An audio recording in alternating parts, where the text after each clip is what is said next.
Dans cette vidéo, je vais me concentrer sur la notion de pivot d'un objet et on va voir que du coup ça va m'amener à vous expliquer un peu plus l'utilisation de l'Attribute Editor et du premier onglet de l'Attribute Editor quand on a un objet qui est sélectionné. Donc je vais me créer un objet, par exemple un cylindre. Je me mets un cylindre qui a des proportions un peu plus agréables. Changer un peu son nombre de côtés pour en avoir moins. Voilà. Et je me retrouve donc avec mon objet ici présent dans ma scène. Je me suis mis dans un affichage où je vais pouvoir voir au travers de l'objet, donc en filaire ou en wireframe en anglais. Et quand je suis ici par exemple en rotation, je vois que ma rotation va se faire autour d'un certain point, et que quand je prends mon objet, je le prends par un point qui est ici situé au milieu. Alors je vais venir dans mon premier onglet ici, donc je suis dans l'Attribute Editor, je vais même rétracter pour le moment la channel box.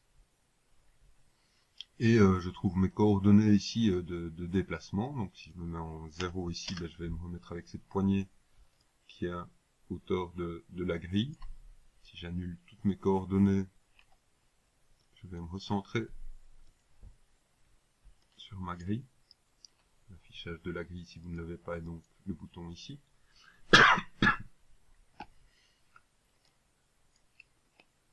Et donc je peux voir que mon objet il est pris par une certaine poignée. Je pourrais l'afficher ici, soit par le petit display handle, qui va me donner en fait une petite poignée. Handle c'est une poignée de sélection de mon objet. Ou je peux aussi afficher deux petits points ici qui vont correspondre à ce pivot, qui ne me permettent pas de sélectionner mon objet. Donc la poignée c'est vraiment si je veux l'utiliser comme un moyen aussi de sélection de l'objet.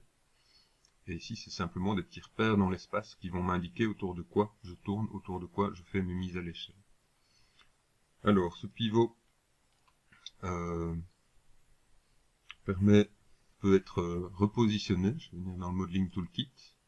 J'ai un bouton ici Edit Pivot. Et je peux en fait repositionner ce pivot. Quand je quitte le mode d'édition du pivot, j'ai maintenant mon objet, sa poignée qui me permet de le sélectionner. Mais si je sélectionne mon objet et que je fais une rotation, ma rotation va se faire par rapport à ce point-là. Ou ma mise à l'échelle va se faire par rapport à ce point-là. On peut même faire des mises à l'échelle négatives qui vont inverser la forme. Donc je détaillerai l'utilisation des outils de déplacement, rotation, mise à l'échelle après. Je vais vraiment faire le point juste sur tout ce qu'il y a à savoir par rapport au pivot. Alors ce que je vois, c'est qu'il y a des coordonnées ici qui vont s'intégrer, se positionner. Donc je suis toujours dans une position qui n'a pas changé ici, qui est nulle. Mais j'ai des informations qui commencent à s'intégrer ici. Si je commence à faire un déplacement, on voit que j'ai une position ultime quelque part dans l'espace de ce point-là. J'ai une position d'un décalage par rapport à une position précédente. Donc le décalage ici indique la différence entre ma petite poignée handle et le point ici. Donc si je viens annuler cette valeur-ci, j'ai mon pivot de rotation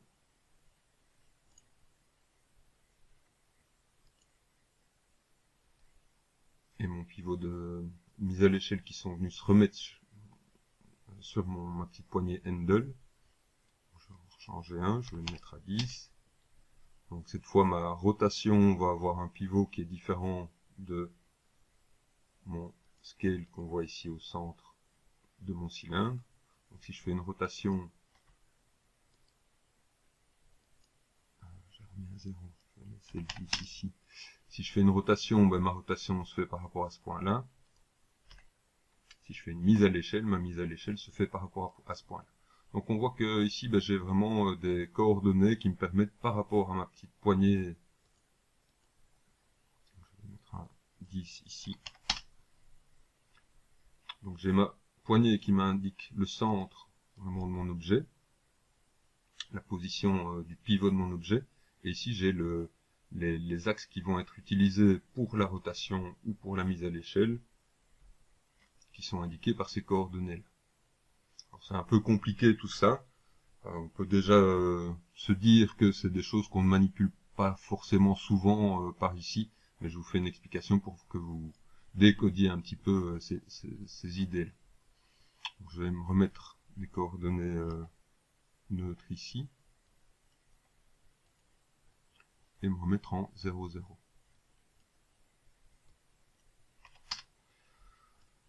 Alors, je viens un peu avec le déplacement, je vais utiliser un peu la channel box ici.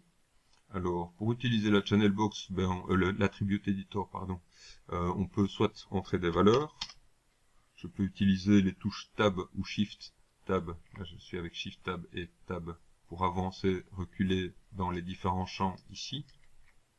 Donc, je peux mettre des valeurs 1, 2, 3 en appuyant sur shift tab, revenir avec shift tab pour annuler les valeurs. Donc ça c'est une première possibilité. J'ai une autre possibilité qui est contrôle bouton du milieu. Et ça me permet d'utiliser avec le bouton du milieu qui va de gauche à droite, qui me permet d'utiliser les champs de la channel box comme une glissière. Donc ça vaudra aussi bien pour ça que plus tard, quand on sera par exemple avec une lumière, je pourrais orienter ma lumière en rotation ici. Et je pourrais, si j'ai vraiment des glissières, je peux les utiliser avec le contrôle bouton du milieu, et je dispose aussi de petits champs dans l'attribute editor pour venir changer une couleur. Je peux faire un double clic, ça va m'ouvrir ça de manière un peu plus stable. J'ai une pipette par exemple qui me permettrait d'aller choisir des couleurs dans mon interface, peu importe où, et de faire des choix comme ça avec la pipette. Si je veux vraiment choisir telle ou telle couleur, je dois faire Done ici. Donc ça c'est avec un double clic. Et avec un simple clic, je fais mon choix de couleur plus rapidement et il est validé tout de suite. Donc ça c'est pour les petites manipulations dans l'attribute editor. Donc je reviens à ma notion de pivot. Première chose donc, c'est que dans ce qu'on appelle le Transform Node, le premier onglet, on a donc toutes les coordonnées visibles du décalage de mon pivot de rotation, de mon pivot de mise à l'échelle. Et donc on voit que si je suis en déplacement, mon système d'axe est sur le pivot de rotation. Si je suis en mise à l'échelle, je suis sur mon pivot séparé de mise à l'échelle.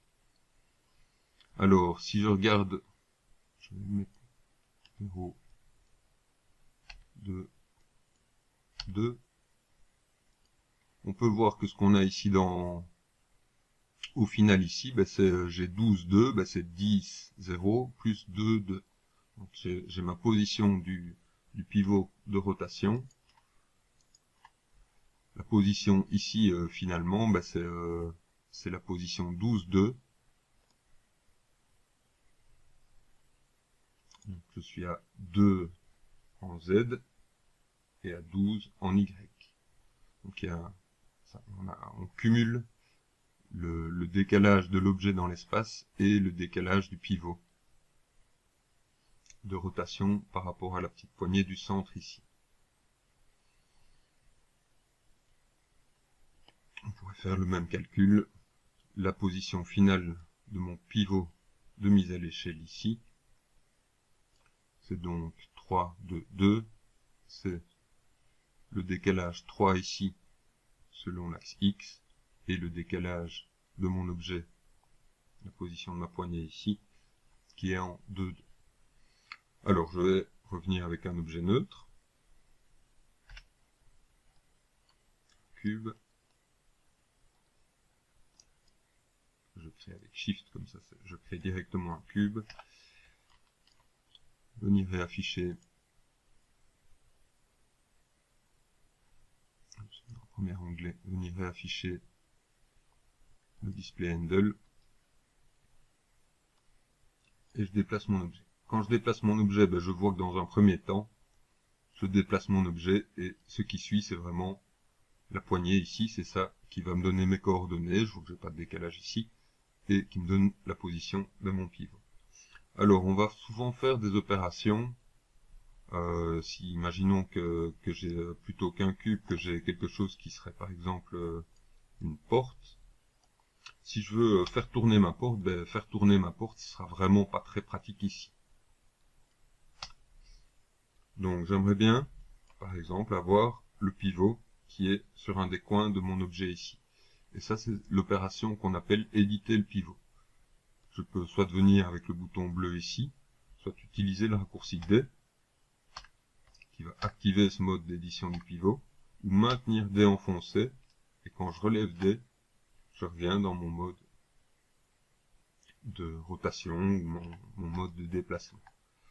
Donc on voit vraiment que le manipulateur ici va changer et que je vais pouvoir, le temps que j'appuie D, repositionner mon pivot, je relève D et je suis maintenant dans une position de pivot qui me permet de tourner autour d'un autre point. Alors on va souvent vouloir vraiment une position précise. Je vais déjà faire une manipulation un peu particulière, qui est déjà une manipulation un peu avancée, mais qui est une manipulation que moi je fais tout le temps. Donc j'édite le pivot, et je vais venir activer le magnétisme ici, magnétisme au sommet. Ça va me permettre, quand je prends la petite poignée du centre, de venir me magnétiser sur un des points d'une des formes de ma scène. Donc, je vais par exemple me mettre ici, je quitte le magnétisme, je quitte le mode d'édition du pivot, et à partir de ce moment-là, je peux tourner autour de ce point-là. Alors ce qu'on voit, c'est qu'on a des coordonnées qui sont venues se mettre ici, on a des coordonnées qui sont venues se mettre là. On va essayer d'être un peu plus clair sur le sujet, mais on a déjà compris l'idée d'éditer le pivot avec le magnétisme. Ce sera souvent vraiment très utile. Je reviens sur mon cube ici. Je vais refaire la même opération. Donc éditer, magnétiser, repositionner ici mon point de pivot. Quitter le mode d'édition, quitter le magnétisme. Je vais le refaire une fois mais avec les raccourcis. Le raccourci V va me permettre de magnétiser sur les vertex. Le raccourci D va me permettre d'entrer dans le mode d'édition.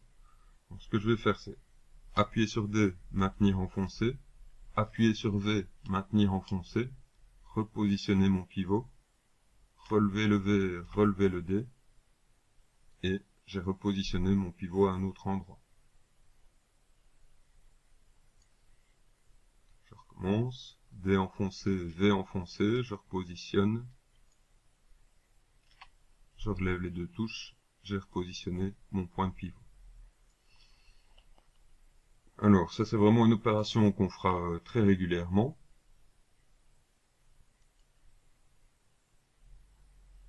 Je vais mettre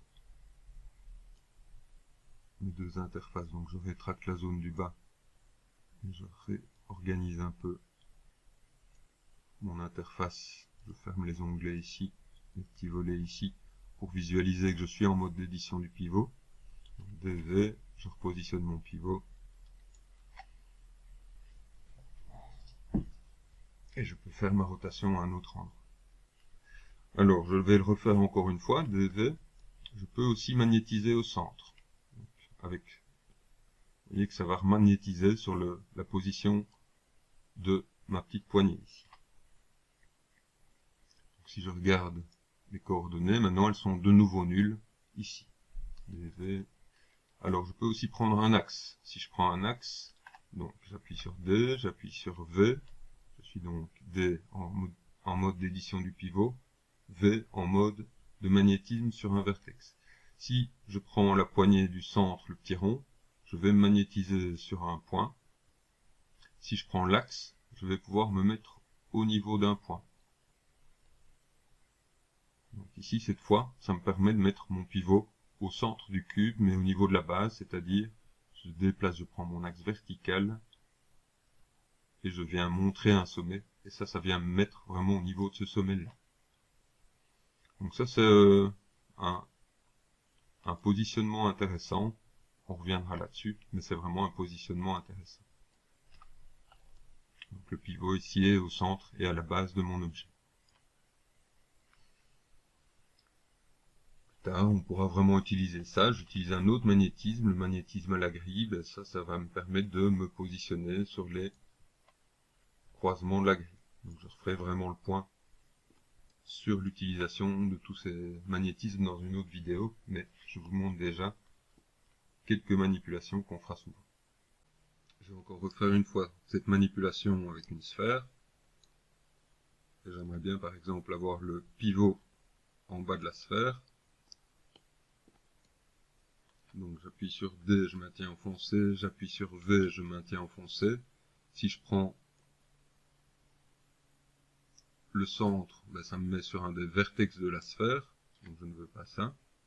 Je vais en arrière, D, V, je vais prendre l'axe, et on voit que ça saute un peu dans tous les sens. Ici je vais montrer un sommet, je vais montrer par exemple ce sommet ici, je vais me mettre dans une vue un peu plus claire, je suis venu me mettre vraiment au niveau du sommet que je montrais. Donc, je vais me mettre ici, D, V, je prends l'axe vertical, et je peux venir me mettre en montrant le sommet du bas, tout en bas de la sphère. Je relève les deux touches, mon pivot a changé de position. Alors, je viens un peu maintenant dans le menu Modify.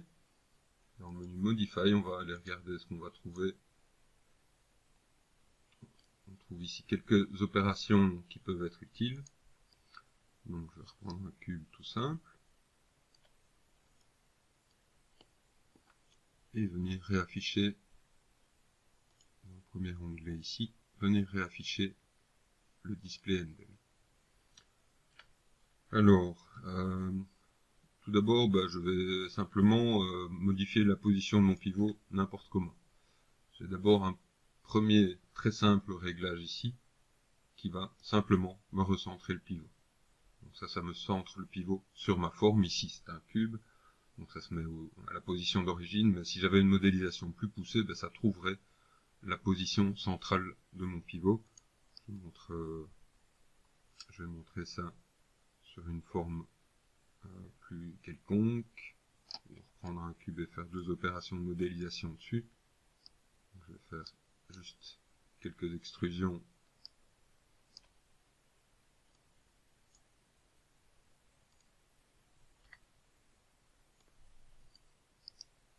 Donc ici mon pivot, il a toujours sa première position d'origine. Le center pivot va retrouver le centre de ma modélisation. Et donc ça va marcher évidemment sur n'importe quel type d'objet. Si je prends une sphère, je déplace D son pivot, je refais center pivot, je retrouve sa position. Alors j'en profite pour montrer un petit affichage un peu différent de la scène. Ici je suis venu en shading bounding box, et les bounding box, les boîtes englobantes, c'est un affichage qui m'aide à visualiser exactement ce que c'est le centre de l'objet.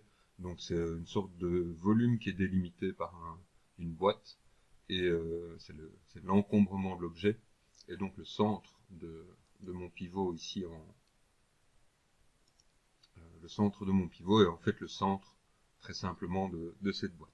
Donc, quand j'ai quelque chose qui n'est pas un simple cube, la bounding box est vraiment ce qui me permet de visualiser ce que c'est le centre de mon objet. C'est d'ailleurs des informations qu'on voit quelque part ici. Si je descends un petit peu dans la... Voilà, j'ai ici des informations qui sont liées à cette bounding box, donc la boîte englobante de l'objet. Alors, on a cette première opération qui nous recentre le pivot. On avait cette manipulation qui nous permettait de repositionner le pivot d'une manière qui nous plaît bien. On va avoir une opération que moi j'utilise tout le temps, qui est le bake pivot. Le bake pivot, observez la petite poignée du centre ici. On peut peut observer aussi ce qui va se passer dans la zone ici. Le bake pivot va faire en sorte que j'annule les coordonnées ici. Ma petite poignée va se retrouver maintenant dans la nouvelle position du pivot et je vais faire coïncider maintenant les coordonnées de mon objet avec les coordonnées du pivot. Donc ça, c'est une opération que moi j'utilise tout le temps. Donc je repositionne le pivot à un endroit qui me plaît bien, par exemple ici ou sur le coin d'un objet, et je fais un bake pivot, et maintenant la nouvelle position neutre de mon objet, celle que je vais avoir quand je vais réannuler par exemple. Ici on va visualiser que maintenant quand j'annule mes coordonnées, ben mon objet et son pivot se mettent au centre de la grille. Ben ça devient vraiment quelque part la vraie position de l'objet. Donc c'est une manière d'écraser la position du pivot là où je l'ai défini. Donc je le refais un peu n'importe comment, bake pivot, j'annule les coordonnées, cette position-là qui va venir se mettre au centre de la grille. Donc, une opération qu'on fait souvent quand on modélise ou qu'on termine une modélisation, c'est de, par exemple, recentrer le pivot, de peut-être le repositionner à sa base avec D et V, et on fait un bake pivot, ce qui va nous donner vraiment un moyen très simple de remettre l'objet sur la grille, de positionner plus tard un objet sur un autre, etc. Donc c'est vraiment ici que je commence à arriver au centre et à l'information que je veux vous donner dans cette vidéo. C'est vraiment cette manipulation-là de positionner des V le pivot, terminé par un bake pivot, pour avoir une position qui est imprégnée, qui est ancrée de notre objet. Alors on a deux, trois autres opérations ici, notamment le reset transformation qui est très simple, qui va simplement annuler toutes nos coordonnées. Donc, je positionne, je fais des rotations de mon objet, voire des mises à l'échelle, un peu n'importe comment.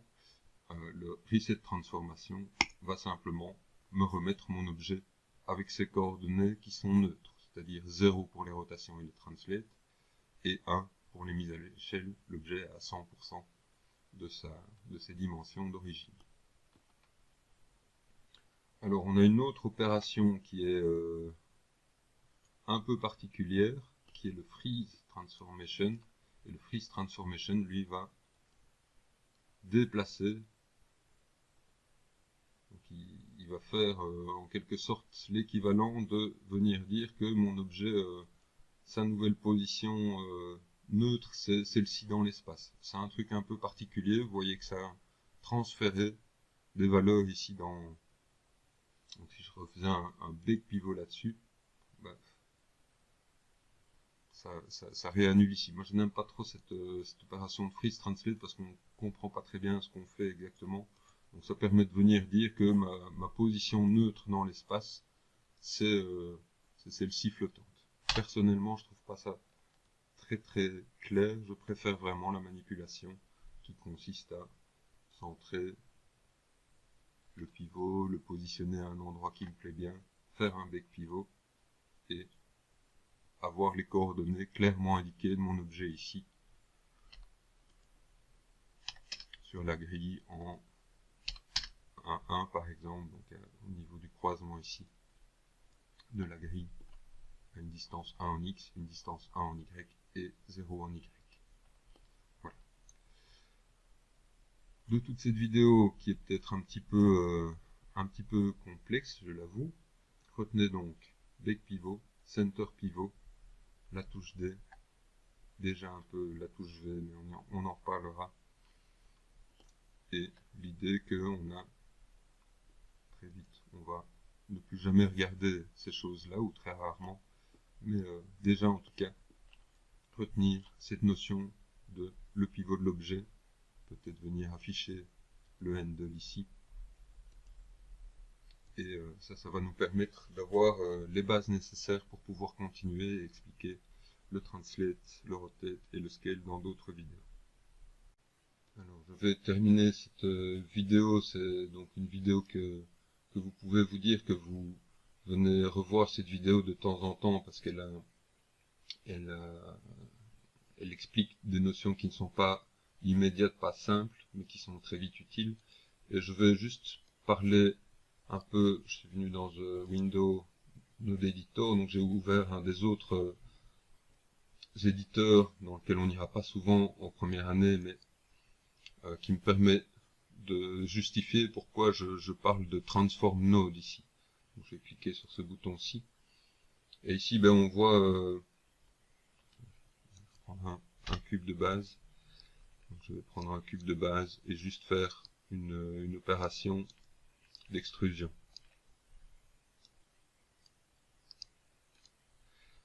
Donc, je reprends mon objet, je clique sur ce bouton-ci. Et ce que je vois apparaître ici, ben, c'est une autre représentation. Je vais afficher en un peu plus grand. Une autre représentation ici de ma scène. J'appuie sur F, où je vois mon historique apparaître et il y a toute une série de choses qui vont être connectées ici.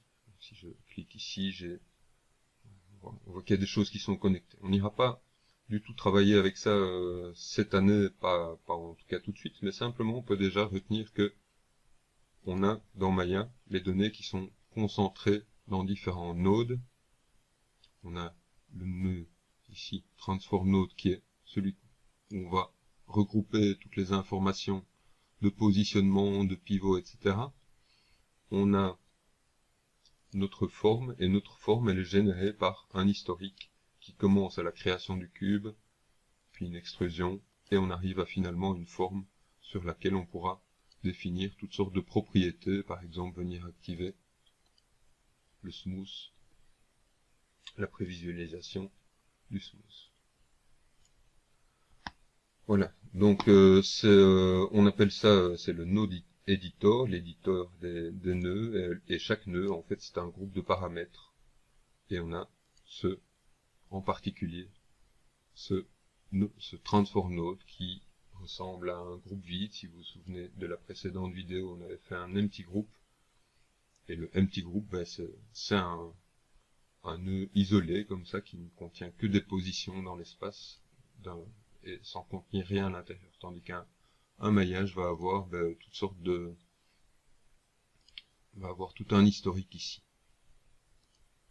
Alors parfois, c'est le cas ici, je ne sais pas trop pourquoi ça apparaît, mais parfois on voit apparaître des nœuds qui sont liés à d'autres choses. J'avoue que celui-ci, je ne le connais pas. Mais voilà, ça c'est pour vous expliquer, pour vous justifier simplement pourquoi je parle de node quand je suis dans le shape node ou dans le transform node.